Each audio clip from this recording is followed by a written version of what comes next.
Amazônia, a maior floresta tropical da Terra. Ela é o lar de uma em cada 10 de todas as espécies do planeta.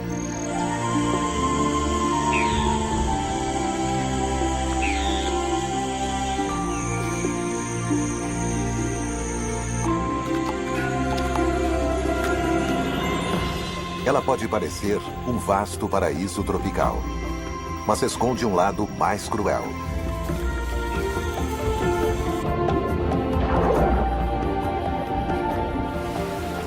Nesta paisagem, há a mesma quantidade de água quanto de floresta.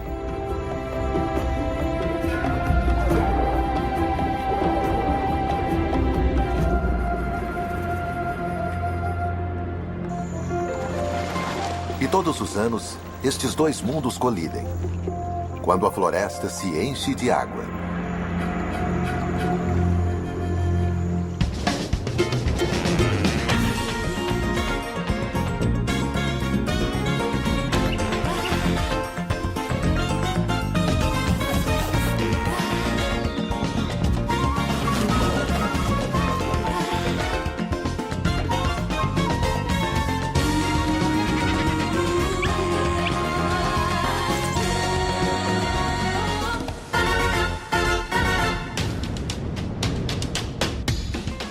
Brasil Selvagem.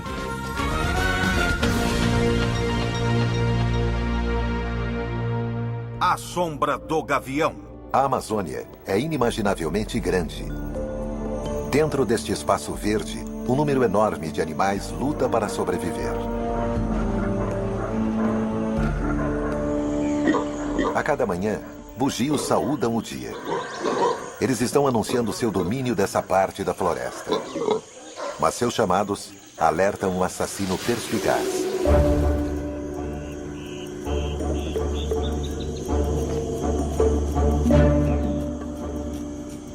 A arpia é a ave de capina mais poderosa do mundo, capaz de carregar um bugio em suas garras.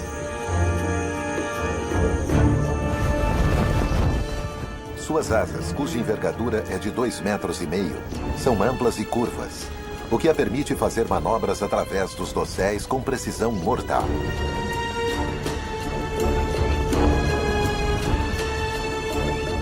As pernas da arpia podem chegar a ter a espessura de punhos humanos e ela tem as maiores garras entre todas as aves de rapina. Ela é capaz de carregar uma presa com quase o mesmo peso que ela.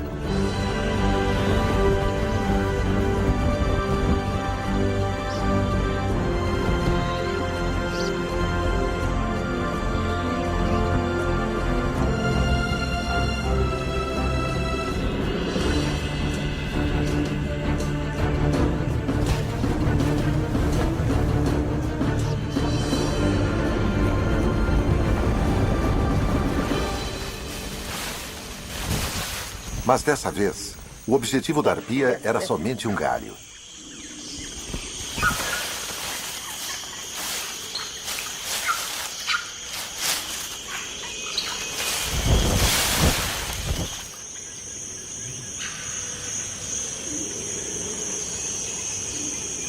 Os gamos são para ela levar para o ninho que fica nos galhos das árvores mais altas da floresta.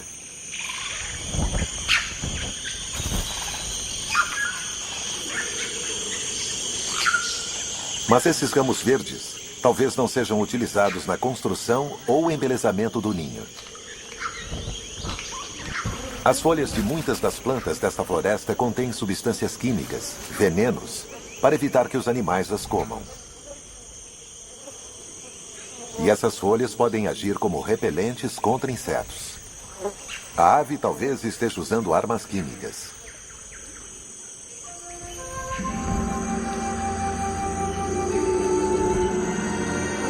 O verde uniforme da Amazônia esconde muitas diferenças. Há as florestas de terra firme nos solos mais altos e as florestas inundadas, ou várzea, ao longo de uma série de rios e lagos. Muitas das árvores estão engajadas em uma guerra secreta, onde elas usam substâncias químicas para sua proteção. Algo que os bugios gostariam de ter, principalmente contra os insetos.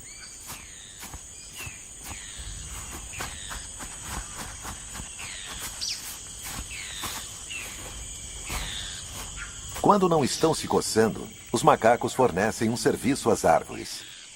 As figueiras oferecem frutos nutritivos e macios com sementes pequenas.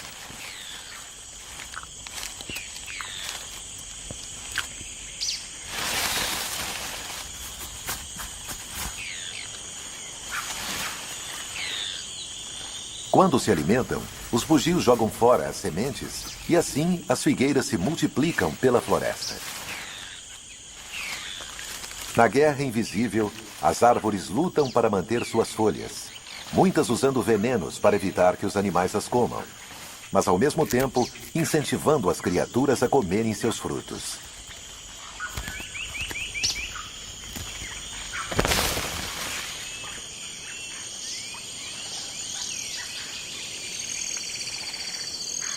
A maioria dos frutos é altamente nutritiva, e isso ajudou a mudar a vida sexual de um dos moradores daqui.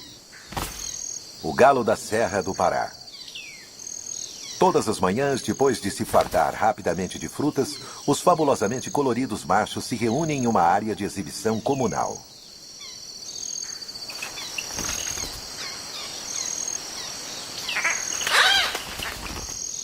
Cada macho é dono de um poleiro e de um pequeno pedaço de chão abaixo dele. É por serem abastecidos pelas frutas que os machos conseguem passar a maior parte do dia se exibindo. Eles competem entre si, tentando afastar outros machos de seus poleiros.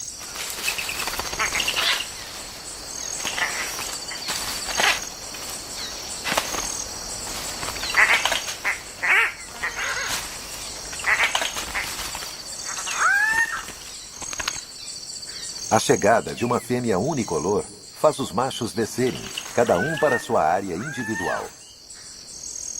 Curiosamente, eles agora pararam de emitir sons e mal se movem. Eles esperam com as penas eriçadas, na esperança de que a fêmea visite sua área exclusiva.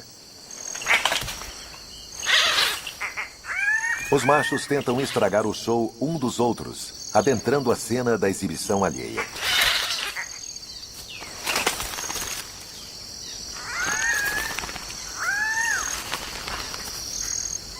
A fêmea observa e avalia a qualidade do que os machos têm a oferecer. Eles usam faixas iluminadas pelo sol para salientar seu esplendor.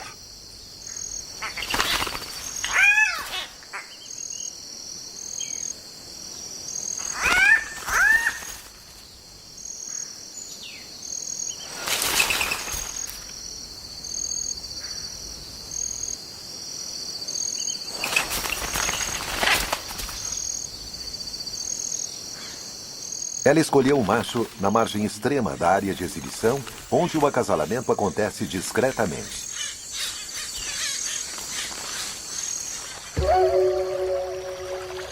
As árvores oferecem frutos comestíveis como uma recompensa aos animais que espalham suas sementes, mas muitas se defendem com um escudo químico para evitar que suas folhas sejam comidas. Existe uma guerra invisível entre as árvores e os comedores de folhas. E o comedor de folha mais importante da Amazônia é este pequeno inseto, a formiga cortadeira. Suas mandíbulas vibram milhares de vezes por segundo à medida que ela corta as folhas. As folhas cortadas não são comidas pelas operárias. Em vez disso, elas as levam de volta para o ninho.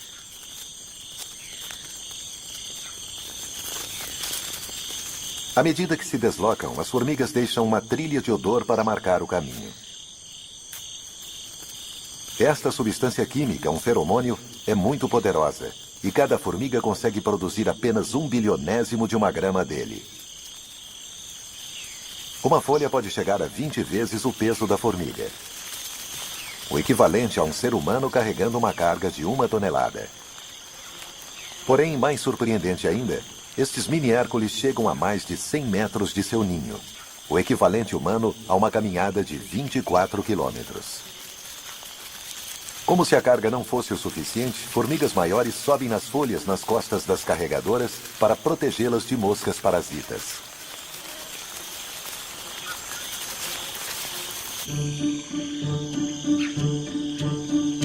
O O ninho subterrâneo é enorme, pode abrigar cerca de 8 milhões de indivíduos.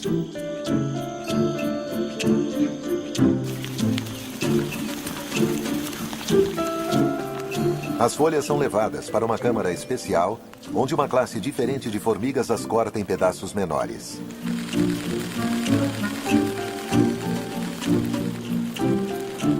O objetivo de toda essa indústria é alimentar um fungo. As formigas são fazendeiras e as menores operárias cuidam dos jardins de fungos. Este é o alimento da colônia.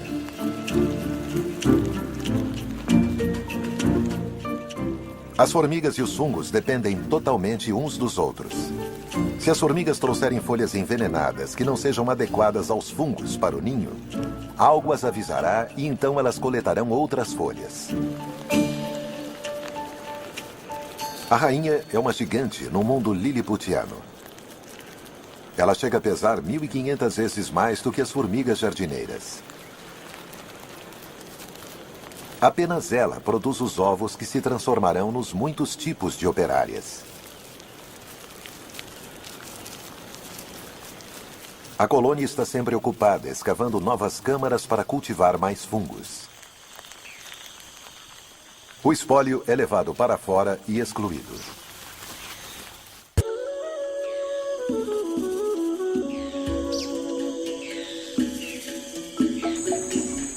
As formigas encontraram um método de lidar com as folhas tóxicas.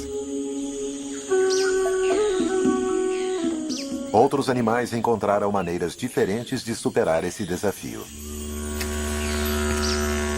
A mãe preguiça tem seu próprio método de encontrar folhas comestíveis.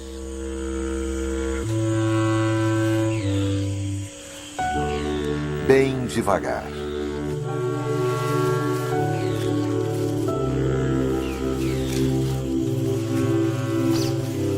A razão da famosa letargia da preguiça é que folhas têm pouco valor nutricional.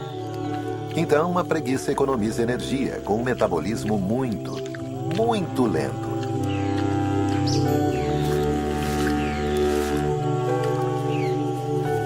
A preguiça usa seu apurado olfato para encontrar folhas com poucos agentes venenosos.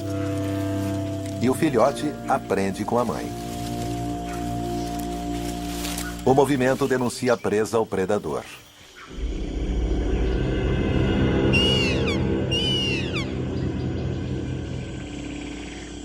Mas isso não é problema para a preguiça, que descansa e dorme durante a maior parte do dia.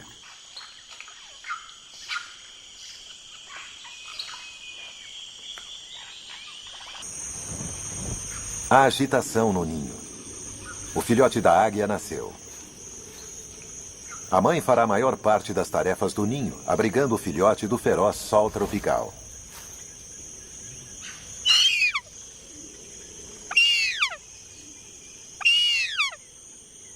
O filhote passará 5 meses no ninho, até que chegue a ter o tamanho dos pais.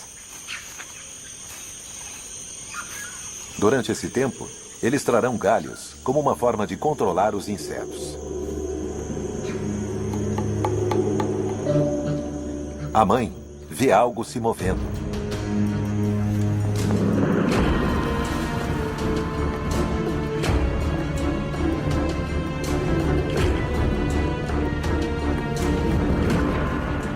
Não é a preguiça, é um bugio.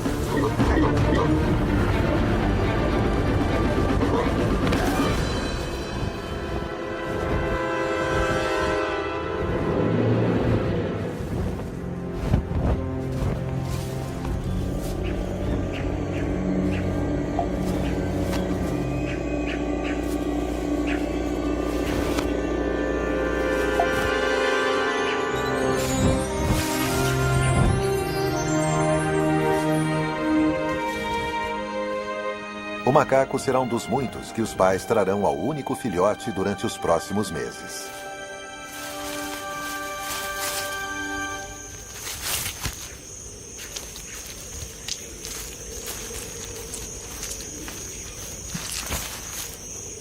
Apenas as maiores árvores na floresta conseguem suportar o enorme ninho da arpia. E uma das favoritas dessa ave é a castanheira. é um gigante da floresta e seus frutos também são enormes. Eles chegam a pesar 2 quilos. E como a árvore chega a 50 metros de altura, os frutos têm um longo caminho na queda. Existem até registros de mortes entre humanos atingidos por aquelas castanhas. O fruto é duríssimo e por muito tempo não se soube que animais conseguissem abri-lo. Mas agora sabemos que este roedor, a cutia, não só come as castanhas, como ajuda a produzir novas árvores.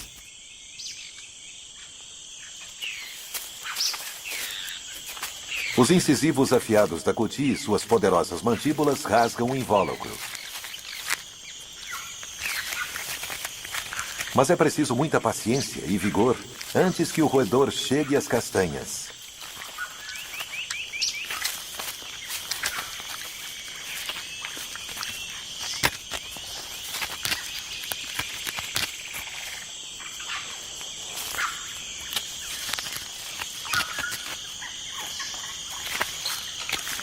A cutia come algumas e enterra o restante para mais tarde.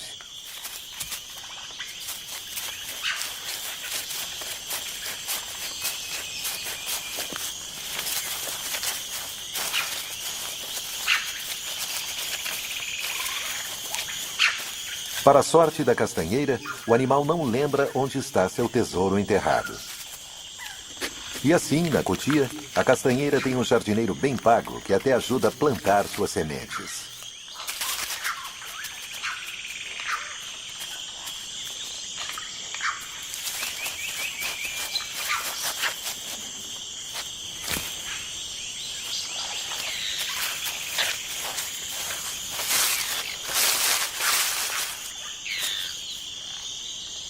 As sementes ficam dormentes por mais de 1 ano antes de germinarem.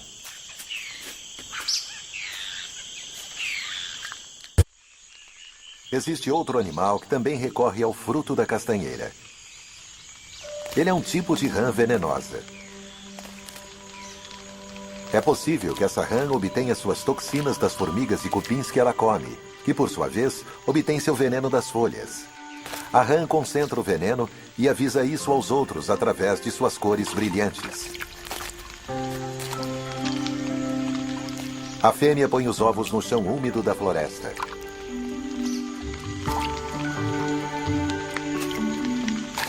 O macho toma conta e os mantém limpos.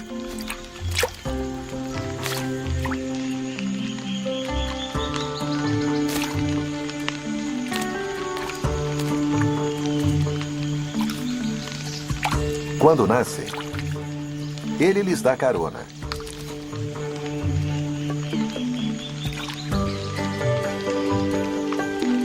Os girinos aderem ao muco das costas do pai. O pai carrega os filhotes um a um até a casca vazia da castanha.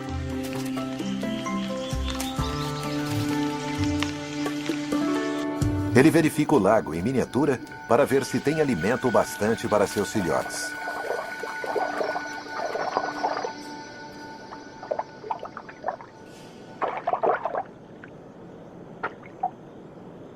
Em alguns meses, as jovens rãs venenosas sairão da segurança de seu berçário na casca da castanha.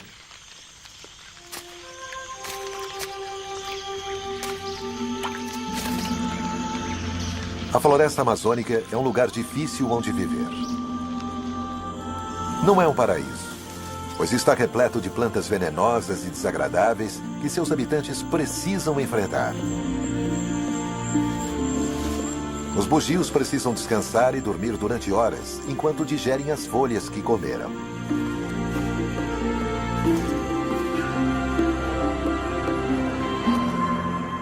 A noite traz novos desafios e uma gama diferente de animais.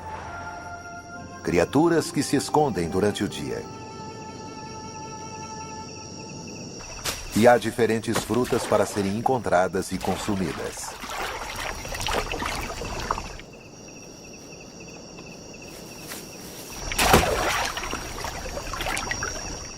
A cuíca se prepara para a noite.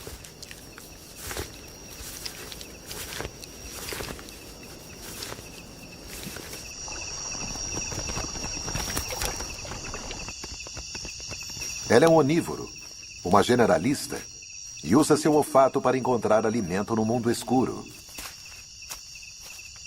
Mas ela precisa competir com morcegos frugívoros. Uma fruta deste tamanho é uma atração irresistível.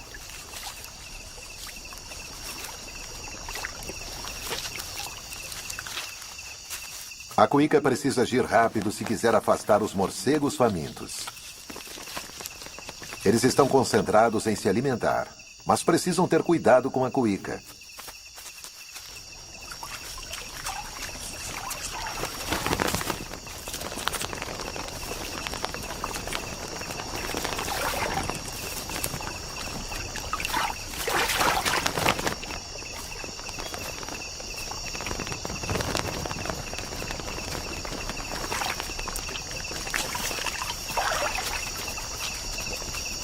A atração das frutas no solo é tanta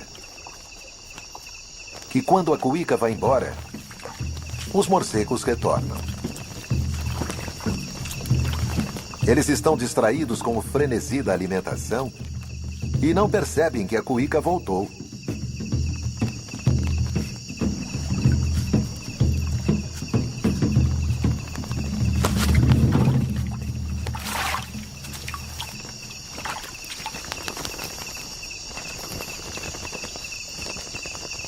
A Amazônia é um mundo onde muita coisa fica escondida, onde as árvores oferecem frutos enquanto defendem suas folhas. Um mundo de venenos, onde plantas e animais lutam em uma guerra invisível. Mas tanto para as plantas quanto para os animais, há um desafio enorme. O clima.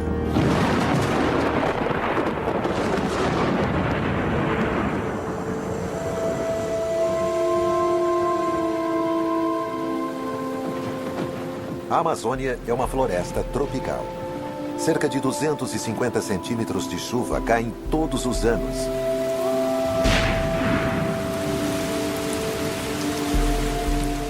E a maior parte na estação das chuvas. As árvores e suas folhas têm um papel crucial no clima, pois metade da chuva que cai vem da própria floresta. As folhas liberam vapor de água naturalmente e depois formam as nuvens e retorna como chuva. As chuvas são perigosas para o filhote da arpia. Se ele ficar ensopado, poderá se resfriar e morrer. Essas são épocas perigosas para a mais poderosa ave de rapina da Terra.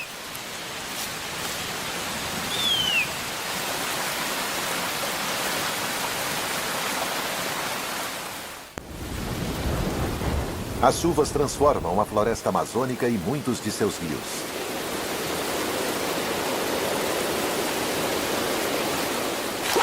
A água aumenta o volume dos rios que agora começam a penetrar na floresta. As tempestades são tão intensas que a floresta se torna um mundo anfíbio. Na metade do caminho entre o ar e a água. As formigas cortadeiras estão com problemas. Suas trilhas de feromônios estão desaparecendo. E as coisas estão prestes a piorar.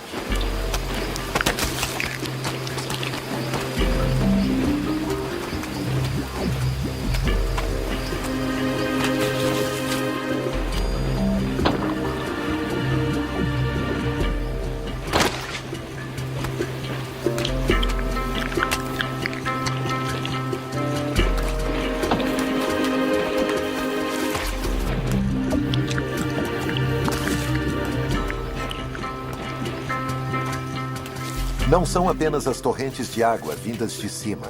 Os rios continuam subindo, submergindo suas trilhas. As formigas, as maiores consumidoras de folhas da floresta, estão encharcadas pela estação das chuvas. À medida que a água sobe, ela se espalha dentro da floresta e cria alguns dos habitats mais exclusivos do mundo. As várzeas e igapós, florestas inundadas sazonalmente.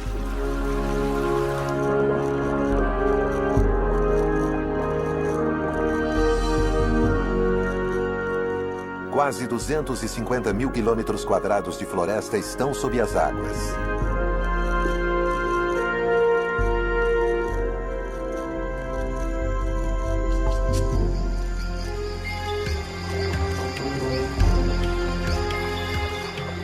A transformação é total.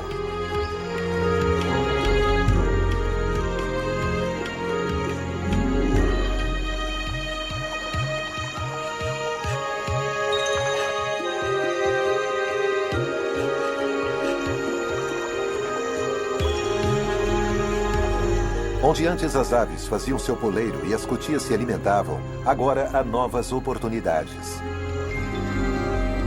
Em seu auge, as enchentes podem alcançar mais de 20 quilômetros floresta dentro.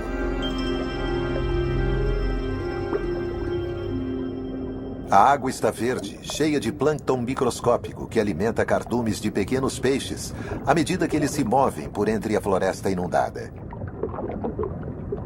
Os peixes fazem sua casa entre as folhas do solo da floresta, onde antes formigas carregavam suas pesadas cargas.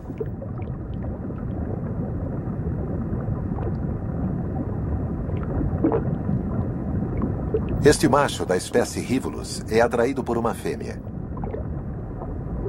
Ela é maior e envia fortes sinais sedutores.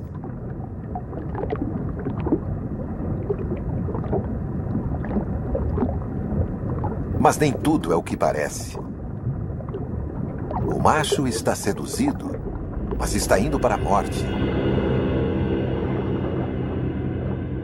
A fêmea não é da sua, mas de outra espécie, a Erythrinus, uma fêmea fatal dos peixes que imita uma fêmea comum, atraindo assim o macho para a morte.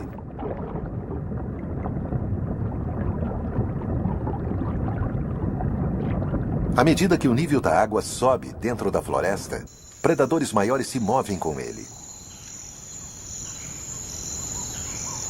A mata-mata fica na linha de frente à medida que a enchente avança por entre as árvores.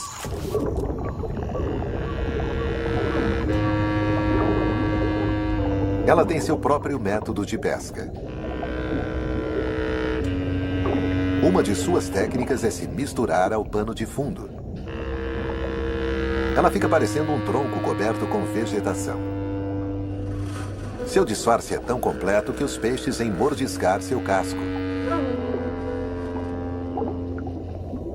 A única limitação desse predador é que ele precisa respirar.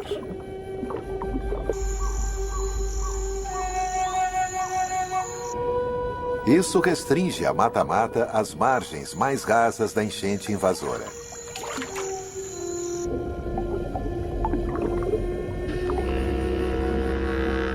A tartaruga se posiciona de novo e espera.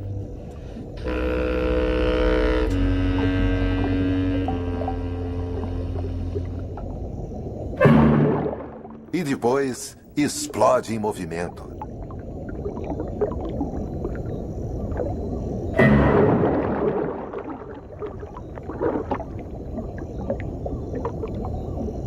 Para a maioria dos peixes, o fim é tão inesperado quanto repentino.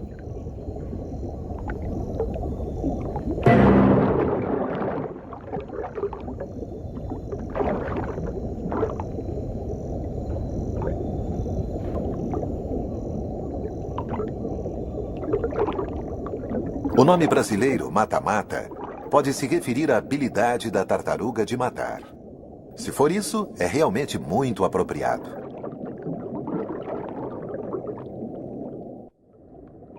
À medida que a água enche a floresta, ela causa problemas para alguns de seus habitantes mais lentos.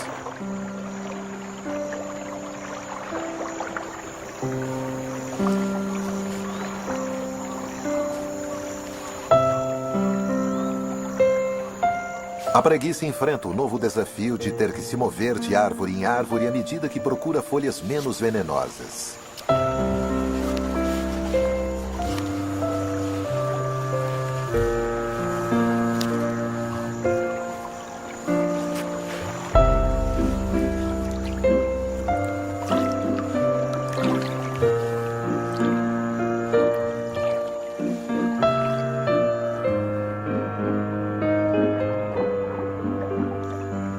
Ela é uma nadadora surpreendentemente habilidosa, o que é muito bom.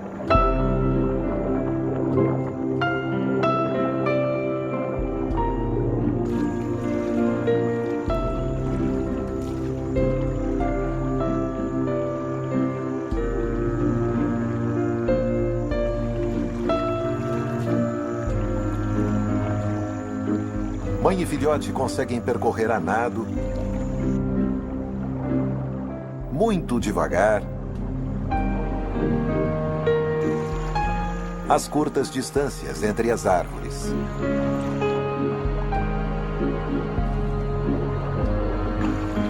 Desde que seu pelo não fique muito encharcado.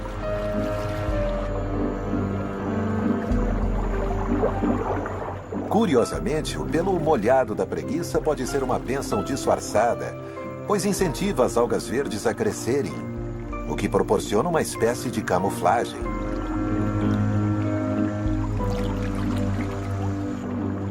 À medida que a água continua subindo e alcançando os galhos das árvores, um macho da espécie Caracide se aproxima e estabelece território. E logo atrai uma fêmea.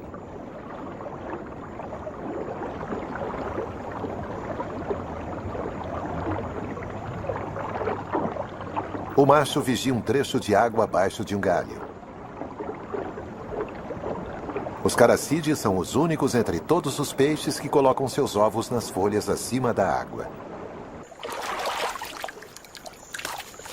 O ato de acasalamento exige coordenação extraordinária e o tempo perfeito.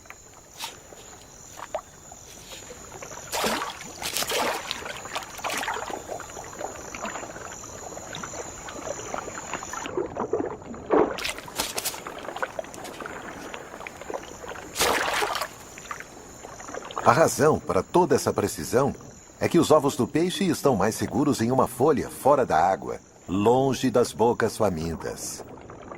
Depois que todos os ovos são posicionados, o macho não só os protege, ele também os mantém úmidos.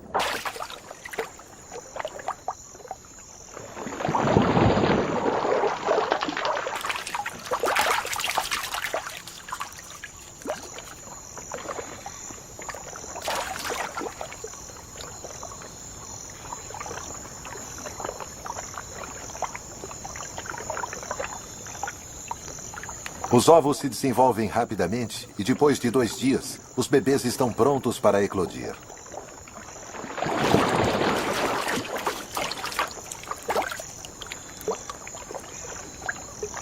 Eles caem com segurança nas águas da floresta inundada. A água atingiu sua altura máxima, até 12 metros a mais do que na estação da seca. Mesmo assim, algumas árvores dão frutos nessa época, quando estão cercadas por hectares de água.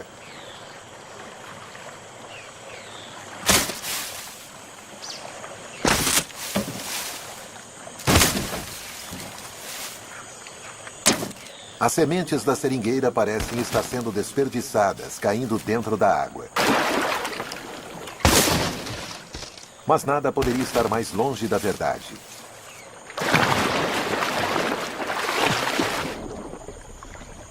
Este peixe nada por baixo da seringueira.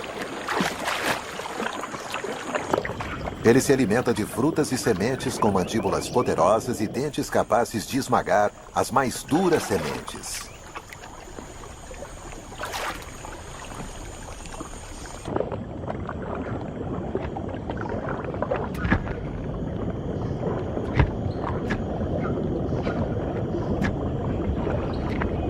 O estranho relacionamento entre peixe e árvore é mutuamente benéfico. As sementes evacuadas por ele são espalhadas pela floresta inundada. Com uma enchente com nível tão alto, a várzea não é um local seguro.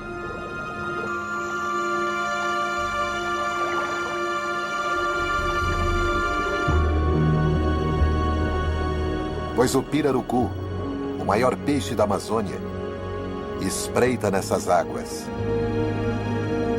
Este monstro pode chegar a 3 metros de comprimento. O pirarucu é um gigante estranho, pois ele vem à superfície a cada 10, 15 minutos durante sua caçada.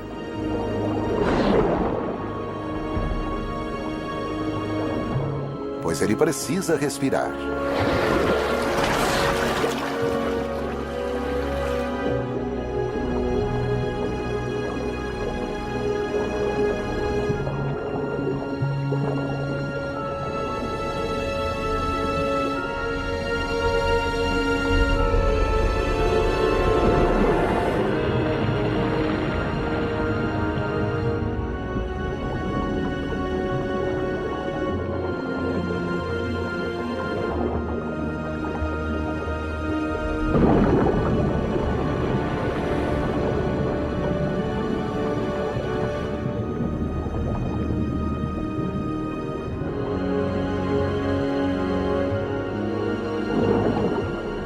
pirarucu é membro de uma família primitiva de peixes que persegue e aterroriza outros peixes desde a era dos dinossauros.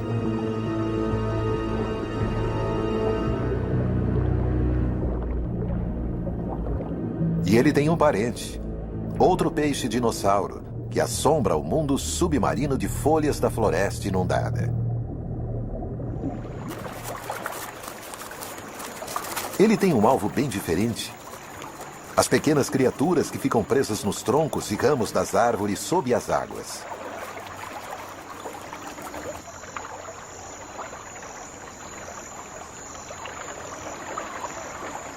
Com 1 metro de comprimento, o aruanã é menor que o pirarucu, mas não menos assustador. A enchente o atrai mais perto do topo das árvores e de suas presas.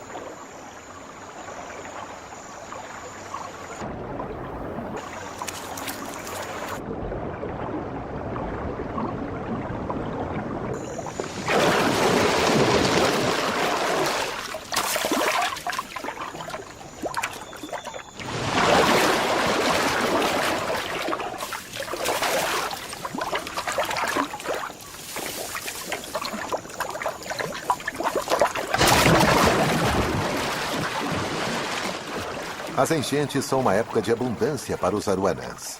Durante meses, eles terão acesso às árvores.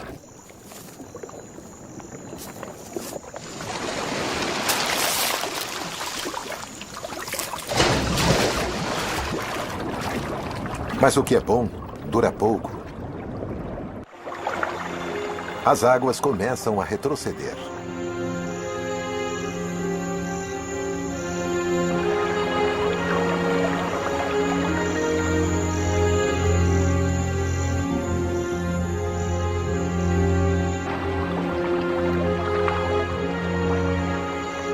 Esta é uma época perigosa para os peixes da floresta. É fácil ficar preso nessas poças, no solo da floresta. Mas nem todos os peixes estão indefesos. À medida que as poças esvaziam, o Erythrinus, o imitador de assassinos, simplesmente nada sobre o solo. A gravidade o leva rio abaixo.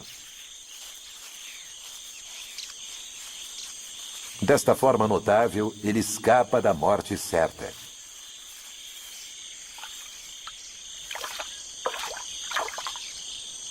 O Rivulus também tem uma estratégia de escape. Ele usa os poderosos músculos da cauda para se lançar no ar. Desta maneira vigorosa, ele gira sobre o solo da floresta.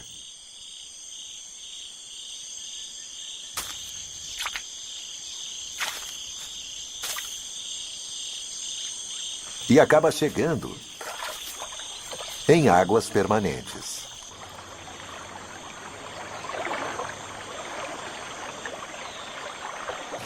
Os habitantes temporários das florestas inundadas são forçados a voltarem para os riachos, rios e lagos.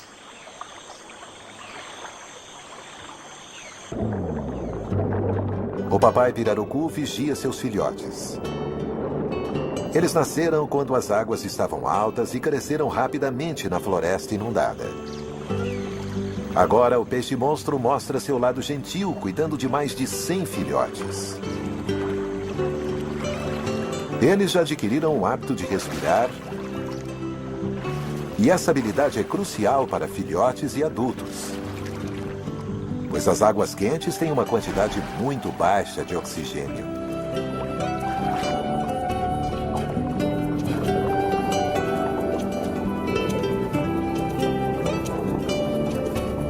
Os filhotes ficarão com o pai durante 3 meses.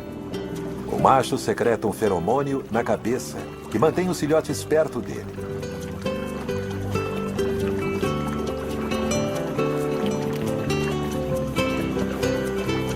Eles crescerão e chegarão a 1 metro de comprimento quando tiverem 1 ano de idade. Poucos desses filhotes chegarão à fase adulta, mas os que chegarem se tornarão os maiores peixes de água doce da América do Sul. E os terrores da floresta inundada.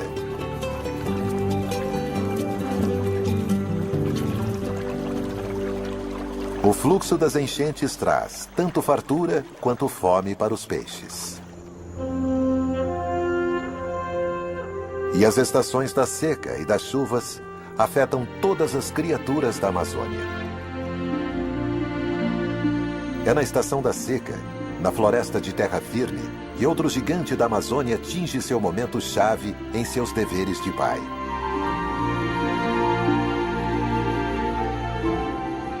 A arpia traz uma refeição para o ninho.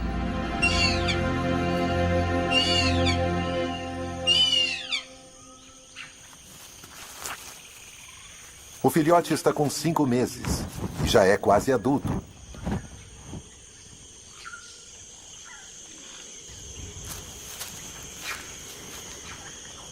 Durante seu longo período no ninho, seus pais lhe trouxeram macacos e preguiças, colocaram folhas para afastar os insetos e o protegeram das chuvas.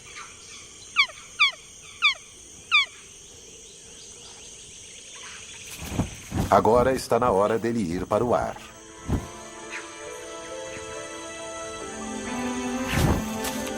Mas antes, o filhote precisa fortalecer suas asas e músculos.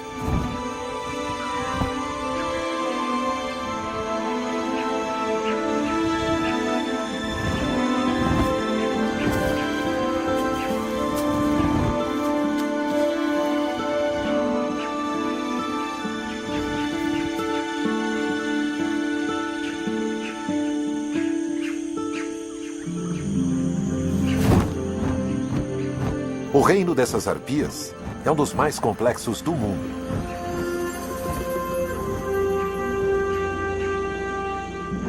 As árvores são a chave para a maioria de seus segredos. Elas guardam suas preciosas folhas com venenos. E essas mesmas folhas liberam vapor d'água, que por sua vez produz as nuvens que alimentam as mais notáveis enchentes da Terra. Versão Marshmallow São Paulo.